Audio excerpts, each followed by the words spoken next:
Assalamu alaikum students, I am Asma Mushtaq from the EEVibes. So let's just learn a new method for solving the system of the linear equations. Although it's quite an obsolete method, but still it's useful as compared to the Gauss elimination. Why? Because in the Gauss elimination we have to be careful about the pivot entry that shouldn't be equal to 0.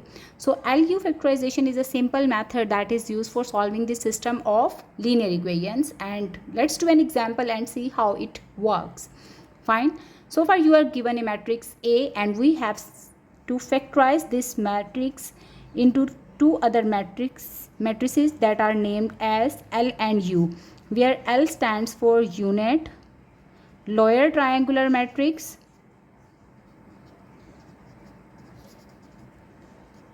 and U is an upper triangular matrix.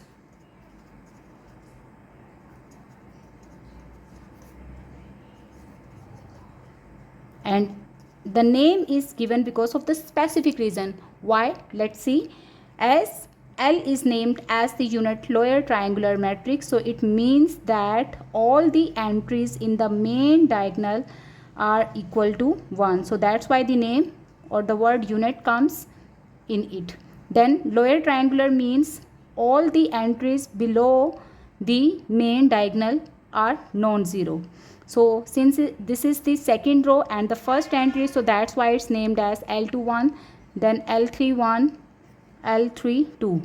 And what happens for the rest of the entries? There is a triangle of 0 above the main diagonal. Okay. Now U is given as U11, U12, U13 because it's an upper triangular matrix, so all the entries below the main diagonal are 0. Then you will have a 0 over here and 0 over here. Then it becomes U22, U23 and then 0 and finally U33. The corresponding rows and columns are mentioned in the subscript. Alright. So this is the general form of the L and U. Now we have to find these values that are unknown so far.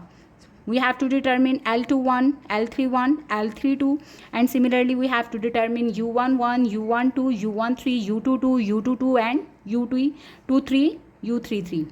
Alright, how we can determine these values? We will actually compare the product of L and U with the matrix A. So first of all, let's determine the product of L and U, and the matrices multiplication, the order of multiplication matters, so that's why you have to be careful while multiplying L matrix and U matrix. L should be on the left hand side and U matrix should be on the right hand side. Alright, so when you will multiply the first entry of the L matrix with the first entry of U, you will get U11, then 0 into 0 and 0 into 0. In this way you got the first entry of the product of LU matrix. Similarly, what I am going to do, second entry is determined by multiplying the first row with the second column. Okay, so it gives you U12. Alright, and similarly the third entry of the first row is determined by multiplying the first row with the third column, so it gives you U13, while rest of the entries are 0. Why? Because they are being multiplied by 0. Okay, then the next entry can be obtained. It is the product of L21, U11. Okay, so I will take this row and this column, while rest of the entries will be equal to 0. Similarly, L21, U12 plus U22 plus 0 into 0 is 0. Then I will have L21, U13, then plus U23 and then plus U33 into 0 is actually equal to 0. Okay, so these are the entries so far of the product of L and U. We are left with the last row of this matrix, so L31, U11, then L31, U12 plus L32 U22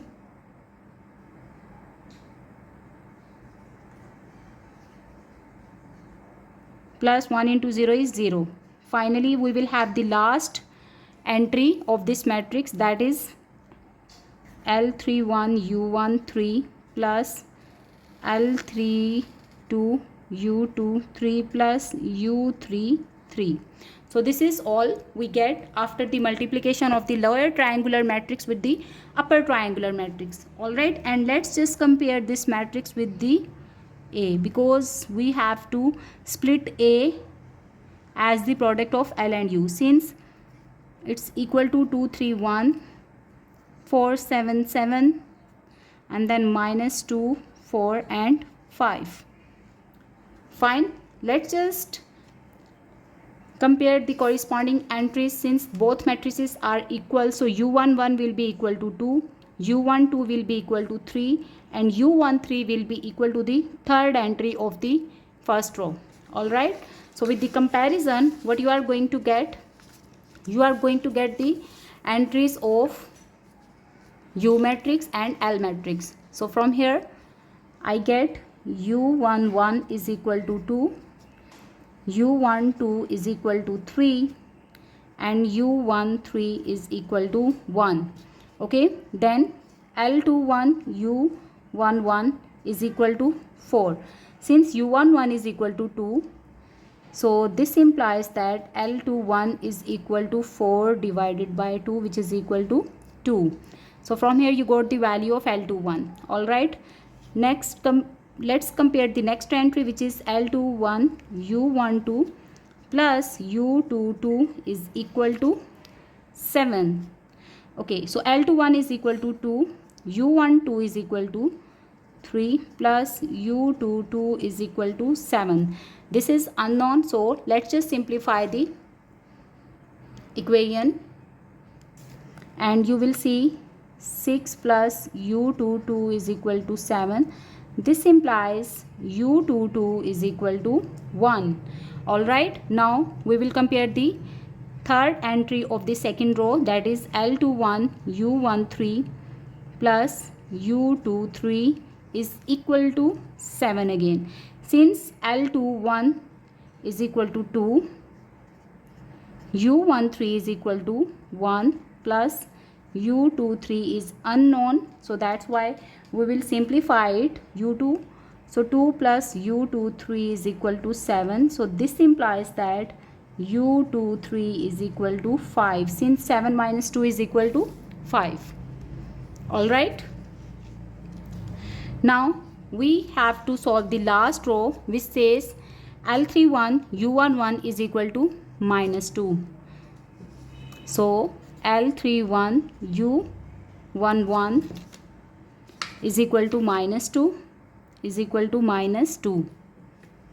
Alright, since we have the value of U11 which is equal to 2, so this implies L31 is equal to minus 2 divided by 2. This is equal to minus 1. Fine. Now let's solve the next equation. This says L31 U12 plus L32 U22 is equal to 4. Okay, so L31 as determined is equal to minus 1, U12 is equal to 3 plus L32 is unknown, so L32 comes as it is, and U22 is equal to 1 as determined previously. This is equal to 4. Okay, so minus 3 plus L32 is equal to 4. So this implies that minus 3 comes on the right hand side and L32 becomes 7. Fine, let's find out the last value of this matrix. So L31 U13 plus L32 U23 plus U33 is equal to 5. So L31 is equal to minus 1 and U13 is equal to 1 plus L32 is 7 and U23 is equal to 5 plus U33 is equal to 5. Let's just simplify this expression. So minus 1 plus 7 5s are 35 plus U33 is equal to 5. So it becomes 34 plus U33 is equal to 5, and this implies that U33 is equal to 5 minus 34. Okay, and that is equal to minus 29. So here we have determined the values of all the elements of the matrices L and U. Going back to the initial form of the matrix L. So L was an unit lower triangular matrix. So here we will have 1 0 and 0. Okay, then L21 was equal to 2, while you were having the ones in the main diagonals. Okay, and similarly L31 is minus 1, L32 is 7. So in this way you have determined the value of the lower triangular matrix. And similarly, let's just substitute the values of the entries in the upper triangular matrix, and here you go. We have to substitute the values of U11, U12 and U13 that were similar to the first row of the A. So you get 2, 3 and 1. All right, then you have to substitute the values of zeros in the lower triangle. Okay, and then you have to substitute U22, U23. So U22 was equal to 1 while U23 is equal to 5. So it becomes 1, and here you will have the value 5. Now the last entry that we just determined, it's equal to minus 29. Fine. Once you have determined the L and U form of a matrix, so we can perform the LU factorization, where we know that AX is equal to B. Okay, so substitute the value of A, that is LU, in this expression while X remains as it is and B on the right hand side. Then you get what? LUX is equal to B. We will make further substitutions according to which UX is equal to Y, and then you get LY is equal to B. So basically you perform UX is equal to Y, and then from there you get the value of LY is equal to B. All right, and once you solve this matrix, okay, means L is a unit lower triangular matrix, you have the value of B, so you determine the value of the vector Y and you substitute the product of U into X equals to Y, and from here you get the simplified value of X. All right, thank you for watching.